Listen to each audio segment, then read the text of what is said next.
Hello and welcome दोस्तों, स्वागत है आपका फ्री लॉ एकेडमी में। मैं हूं आपका मित्र ईश्वर प्रजापति। सिविल प्रक्रिया संहिता 1908 के हैंड नोट्स की सीरीज चल रही है, जिसमें 4 वीडियोस अपन ऑलरेडी कवर कर चुके हैं, जिसमें धारा 59 तक अपन पढ़ चुके हैं। इस वीडियो सीरीज़ के पार्ट 5 में, जो कि भाग 2 के ऊपर है, सिविल प्रक्रिया संहिता के भाग 2, जिसमें धारा 36 से लगाकर 74 तक की धाराएं हैं, जिसमें जो बहुत बड़ा भाग है, जिसकी 2 वीडियो ऑलरेडी कवर इस पार्ट की 2 वीडियो पहले पढ़ चुके हैं। बचे हुए सेक्शन इस वीडियो के माध्यम से अपन करेंगे, जो कि धारा 60 से लगाकर 74 तक होगा। संपत्ति जो डिक्री के निष्पादन में कुर्क की जा सकेगी, उसके बारे में इस वीडियो में अपन पढ़ेंगे। तो विलंब न करते हुए स्टार्ट करते हैं। धारा 60 बात करती हैं, 60 बात करती हैं वह संपत्ति जो डिक्री के निष्पादन में कुर्क और विक्रय की जा सकेगी। धारा 60 में उन संपत्तियों का वर्णन किया गया है जो डिक्री के निष्पादन में अटैच की जा सकेगी और सेल की जा सकेगी। तो उपधारा 1 में कहा गया है कि निम्नलिखित संपत्ति डिक्री के निष्पादन में कुर्क और विक्रय की जा सकेगी, अर्थात भूमि, ग्रह, अन्य निर्माण, माल, धन, बैंक नोट, चेक, विनिमय पत्र, हुंडी, वचन पत्र, सरकारी प्रतिभूतियाँ, धन के लिए बंद पत्र या अन्य प्रतिभूतियाँ, ऋण, निगम अंश और उसके सिवाय जैसा इसमें इसके पश्चात वर्णित है, विक्रय की जा सकने वाली अन्य ऐसी सभी जंगम या स्थावर संपत्तियाँ जो निर्णीत ऋणी की हैं। ठीक है, ऐसी सभी जंगम या स्थावर संपत्तियां जो निर्णीत ऋणी की हैं या जिस पर या जिसके लाभों पर वह ऐसे व्ययन की शक्ति रखता है, उसे बेचने की शक्ति रखता है, जिसे वह अपने फ़ायदे के लिए प्रयोग कर सकता है, चाहे वह निर्णीत ऋणी के नाम से धारित हो या किसी अन्य व्यक्ति द्वारा या उसके लिए न्यासिनी ट्रस्ट में उसकी ओर से धारित हो, विक्रय की जा सकेगी। परंतु निम्नलिखित विशिष्ट वस्तुएं ऐसी डिक्री के और कुर्क और विक्रय नहीं की जा सकेगी। उपरोक्त सभी वस्तुएं को डिक्री के निष्पादन में कुर्क और विक्रय किया जा सकेगा, लेकिन जो नीचे बताई गई वस्तुएं हैं वो अपवाद हैं, इनको डिक्री के निष्पादन में कुर्क और विक्रय नहीं किया जा सकेगा। तो वे कौन कौन सी संपत्तियां हैं? ये बात करता है कि निर्णीत ऋणी या उसकी पत्नी और उसके बच्चों के पहनने के आवश्यक वस्त्र, भोजन पकाने के बर्तन, चारपाई और बिछौने और निजी आभूषण जिन्हें कोई स्त्री अपनी धार्मिक प्रथा के अनुसार अपने से अलग नहीं कर सकती हैं, उन्हें डिक्री के निष्पादन में कुर्क और विक्रय नहीं किया जा सकता है। बी बात करता है शिल्पी के औजार, कोई कारीगर हैं तो उसके औजार और वह जहाँ निर्णीत ऋणी कृषक है वहाँ उसकी खेती के उपकरण और ऐसे पशु और बीज जो न्यायालय की राय में उसे वैसी हैसियत में अपनी जीविका का उपार्जन करने के लिए समर्थ बनाने के लिए आवश्यक हैं, और कृषि उपज का या कृषि उपज के किसी वर्ग का ऐसा भाग जो ठीक अगली धारा के उपबंधों के अधीन दायित्व से मुक्त घोषित कर दिया गया है, वह डिक्री के निष्पादन में कुर्क और विक्रय नहीं किया जाएगा। ग बात करता है कि वे ग्रह और अन्य निर्माण जो कृषक या श्रमिक या घरेलू नौकर के हैं और उसके अधिभोग में हैं, लेखा बहियाँ, नुकसानी के लिए वाद लाने का अधिकार मात्र, व्यक्तिक सेवा कराने का अधिकार, वे वृत्तिकाएँ और सरकारी सेवाएं, सेवकों के पेंशन, श्रमिकों और घरेलू नौकरों की मजदूरी, चाहे वह धन के रूप में हो या वस्तु के रूप में, डिक्री के निष्पादन में कुर्क और विक्रय नहीं की जाएगी। अगला बात करता है भरण पोषण की डिक्री से भिन्न किसी डिक्री के निष्पादन में वेतन के प्रथम 1000 और बाकी का 2/3 डिक्री के निष्पादन में कुर्क और विक्रय नहीं किया जाएगा। भरण पोषण की डिक्री के निष्पादन में वेतन का 1/3 ऐसे व्यक्तियों का वेतन और भत्ते जिन्हें वायुसेना अधिनियम 1950, सेना अधिनियम 1950, नौसेना अधिनियम 1957 लागू हैं, और किसी ऐसी निधि में से जिसे भविष्य निधि अधिनियम 1929 अनिवार्य निक्षेप और अन्य राशियां जहां तक उसके बारे में उक्त अधिनियम द्वारा यह घोषित किया गया है कि वे कुर्क नहीं की जा सकेगी। किसी ऐसी निधि में के या उससे व्युत्पन्न जिसे लोक भविष्य निधि अधिनियम 1968 तत्समय लागू हैं, सभी निक्षेप और अन्य राशियां जहां तक कि उनके बारे में उक्त अधिनियम द्वारा यह घोषित किया गया है कि वे कुर्क नहीं की जा सकेगी, वे संपत्तियां और निर्णीत ऋणी के जीवन पर बीमा पॉलिसी के अधीन कोई सभी धन किसी ऐसे निवास भवन के पट्टेदार का हित जिसको भाटक और वास सुविधा के नियंत्रण से संबंधित तत्समय प्रवृत्त किसी विधि के उपबंध लागू हैं, उत्तरजीविता द्वारा या उत्तराधिकार की प्रत्याशा अथवा अन्य कोई समाश्रित या केवल संभव अधिकार या हित अंतरित नहीं किया जा सकेगा, डिक्री के निष्पादन में कुर्क और विक्रय नहीं किया जा सकेगा, और भावी भरण पोषण का अधिकार अंतरित डिक्री के निष्पादन में कुर्क और विक्रय नहीं किया जा सकेगा। ऐसा भत्ता जिसके बारे में किसी भारतीय विधि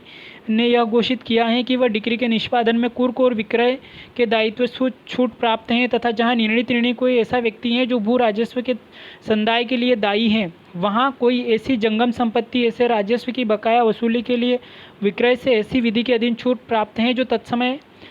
लागू हैं। तत्समय प्रवृत्त किसी अन्य विधि में किसी बात के होते हुए भी वह करार जिसके द्वारा वह व्यक्ति इस धारा के अधीन छूट के फायदे का अधित्यजन करने का करार करता है शून्य होगा। जहां किसी व्यक्ति ने निर्णीत ऋणी डिक्रीदार के साथ यह संविदा की है कि डिक्री के अगर कोई डिक्री उसके विरुद्ध पारित की गई हैं तो वे संपत्तियां जो इस धारा के अधीन छूट प्राप्त हैं उसे भी कुर्क किया जा सकेगा, तो ऐसा करार शून्य माना जाएगा। ये बात करता है 1A।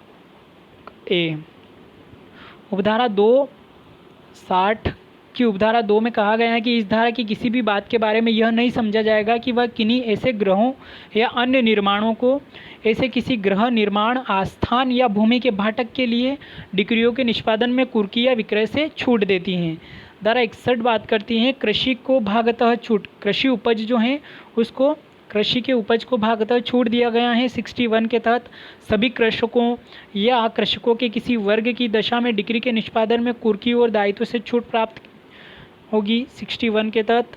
धारा 62 बात करती है निवास गृह में से संपत्ति का अभिग्रहण, कोई भी व्यक्ति इस संहिता के अधीन जंगम संपत्ति का अभिग्रहण निर्दिष्ट और प्राधिकृत करने वाली किसी आदेशिका का निष्पादन करते हुए किसी निवास गृह में सूर्योदय के पूर्व और सूर्यास्त के पश्चात प्रवेश नहीं करेगा। निवास गृह का बाहरी द्वार तब तक तोड़कर नहीं खोला जाएगा जब तक कि ऐसा निवास गृह निर्णीत ऋणी के अधिभोग में न हो और वह उस तक पहुंच होने देने से मना न करता हो या पहुंच होने देने से किसी भांति निवारित न करता हो, किंतु जबकि ऐसी किसी आदेशिका का निष्पादन करने वाले व्यक्ति ने किसी निवास गृह में सम्यक रूप से प्रवेश कर लिया है तब वह किसी ऐसे कमरे का द्वार तोड़ सकेगा जिसके बारे में उसे यह विश्वास करने का कारण है कि उसमें ऐसी संपत्ति है। उपधारा 3 बात करती है जहां ऐसा कमरा किसी प्रदानशील स्त्री के कब्जे या अधिभोग में है वहां उसे हट जाने के लिए युक्तियुक्त अवसर दिया जाएगा। धारा 63 बात करती है कई न्यायालयों की डिक्रियों के निष्पादन में कुर्क की गई संपत्ति, कई न्यायालयों की डिक्रियों के निष्पादन में कुर्क की गई संपत्ति, जहां वह संपत्ति जो किसी न्यायालय की अभिरक्षा में नहीं है, एक से अधिक न्यायालय की डिक्रियों के निष्पादन में कुर्क की गई हैं, वहां वह न्यायालय जो ऐसी संपत्ति को प्राप्त या आप्त करेगा और उसके संबंध में किसी दावे या उसकी कुर्की के संबंध में किसी आक्षेप का अवधारण करेगा, वह न्यायालय होगा जो सबसे ऊंची श्रेणी का है, या जहां ऐसे न्यायालयों के बीच श्रेणी का कोई अंतर नहीं है वहां वह न्यायालय होगा जिसकी अधिकारिता जिसकी डिक्री के अधीन संपत्ति सबसे पहले कुर्क की गई है। उपधारा 2 बात करती है कि इस धारा की कोई भी बात ऐसी डिक्रियों में से एक का निष्पादन करने वाले न्यायालय द्वारा की गई किसी कार्यवाही को अविधिमान्य करने वाली नहीं समझी जाएगी। धारा 64 बात करती है कुर्की के पश्चात संपत्ति का प्राइवेट अन्य संक्रमण का शून्य होना, जहां किसी संपत्ति को डिक्री के निष्पादन में कुर्क कर लिया गया है उसके बाद निर्णीत ऋणी को उस संपत्ति के अंतरण का अधिकार उस डिक्री के अधीन संदाय से सिवाय करने का अधिकार नहीं होगा, और यदि वह उसको संक्रमण या अंतरित करने का प्रयत्न करता है डिक्री के निष्पादन से अन्यथा तो वह अंतरण शून्य होगा। ये बात 64 में की गई है। तो 64 कहती है कि जहां कुर्की की जा चुकी है वहां कुर्की की गई संपत्ति या उसमें का किसी हित का ऐसी कुर्की के प्रतिकूल प्राइवेट अंतरण या परिधान और किसी ऋण या लाभांश अन्य धन का ऐसी कुर्की के प्रतिकूल निर्णीत ऋणी को संदाय कुर्की के अधीन प्रवर्तनीय सभी दावों के मुकाबले शून्य होगा। उपधारा 2 बात करती है कि इस धारा की कोई बात कुर्की की गई संपत्ति अथवा उसमें के किसी ऐसे प्राइवेट अंतरण या परिधान को जो कुर्की से पहले ऐसे अंतरण या परिधान के लिए की गई हैं पंजीकृत संविदा के अनुसरण में किया गया है उसको लागू नहीं होगी। उपधारा 2 बात करती है कि कोई संपत्ति डिक्री के निष्पादन से पहले ही रजिस्ट्री द्वारा बेची जा चुकी है तो वह इस धारा को लागू नहीं होगी। धारा 65 बात करती है क्रेता का हक। जहां किसी डिक्री के निष्पादन में स्थावर संपत्ति का विक्रय किया जाता है और ऐसा विक्रय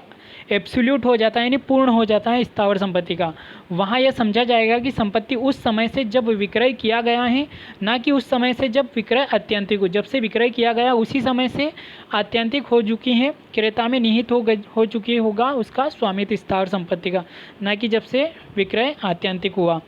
धारा 67 बात करती है धन के संदाय की डिक्रियों के निष्पादन में भूमि के विक्रय के बारे में नियम बनाने की राज्य सरकार को शक्ति प्रदान की गई है 67 में। जहां धन के संदाय की डिक्रियों के एग्जीक्यूशन में भूमि का विक्रय किया जाता है तो उस विक्रय के बारे में नियम बनाने की शक्ति राज्य सरकार को प्रदान की गई है 67 के तहत।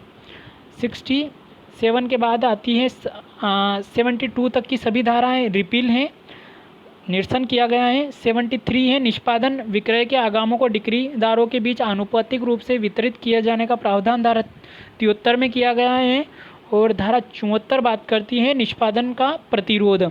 जहां न्यायालय को यह समाधान हो जाता है कि स्थावर संपत्ति के कब्जे के लिए डिक्री के निष्पादन में विकृत स्थावर संपत्ति का क्रेता संपत्ति का कब्जा अभिप्राप्त करने में निर्णीत ऋणी या उसकी ओर से किसी व्यक्ति द्वारा प्रतिरुद्ध या बाधित किया गया है और ऐसा प्रतिरोध या बाधा किसी न्यायसंगत हेतु के बिना वह डिक्रीदार या क्रेता की प्रेरणा से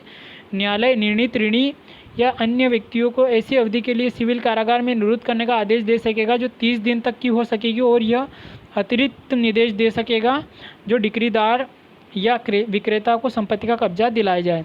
जहां डिक्री के निष्पादन में कोई संपत्ति किसी व्यक्ति को विक्रय द्वारा परिधान कर दी गई है, जैसे कि एक ही ये संपत्ति है और इसके विरुद्ध कोई डिक्री एक ही ये संपत्ति है, कोई ये संपत्ति है एक ही, अब इसके विरुद्ध कोई डिक्री पारित की गई है, इस डिक्री के निष्पादन में इस संपत्ति को बी को विक्रय कर दिया गया है। अब बी को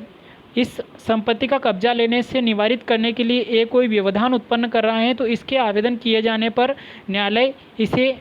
इस जिसने विक्रय के अधीन कोई संपत्ति प्राप्त की गई है इसको इसका कब्जा दिला सकेगा और ये व्यवधान उत्पन्न करने वाले व्यक्ति या डिक्री निर्णीत ऋणी को 30 दिन तक के लिए कारावास में भेज सकेगी। ये शक्ति 74 में न्यायालय को प्रदान की गई है। निष्पादन का प्रतिरोध करने वाले व्यक्ति को गिरफ्तारी और निरोध में रखने का आदेश दे सकेगा न्यायालय, जो कि निरोध 30 दिन तक का हो सकेगा। तो ये भाग 2 अपना पूरा हुआ। बहुत बहुत धन्यवाद दोस्तों। आपको वीडियो कैसा लगा